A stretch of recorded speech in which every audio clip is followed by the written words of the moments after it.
খোদার রাহে পরাণ দিলে খোদার দেওয়ানা মজলো হুসাইনা মজলো হুসাইনা। ইমাম হুসাইন হুজুরে নাতি, উনি ইসলামের জন্য সব কিছু কাজ করছে। ইমাম হাসান মাবিয়া জহর দিচ্ছে, বিষ দিচ্ছে, উনি মতলব কি শহীদ হচ্ছে। তারপরে ওনার জানাজা রাসূলুল্লাহ ওখানে দফন হয়ে দেয় না, তারপরে জান্নাতুল বাকি ইমাম হুসাইন দফন করে। ইমাম হাসান পরে ইমাম হুসাইন মতলব কি উনি জগহ আছে। তো মা यजीद এটা বলে কি ইমাম হুসাইন কি তুমি আমার বয়াত করো।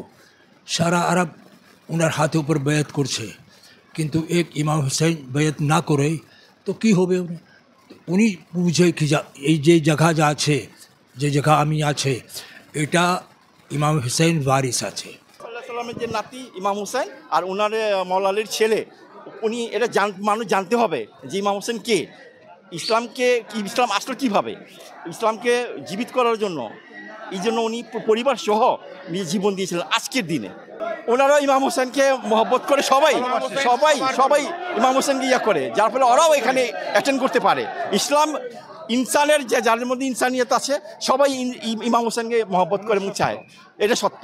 মানে কিসের জন্য? ভালো একটা কোনো কেউ চাকরির জন্য, কেউ বাচ্চার জন্য, এক একজনের ধর্মের ইয়া করে, মানসিকই করে। মানুষের তো চাওয়া অনেক কিছুই আছে, অনেক কিছুই তো চাওয়া আছে, কিন্তু যাই চাই সবই তো পূরণ হয়, অল্পটুক যা হয় পূরণ।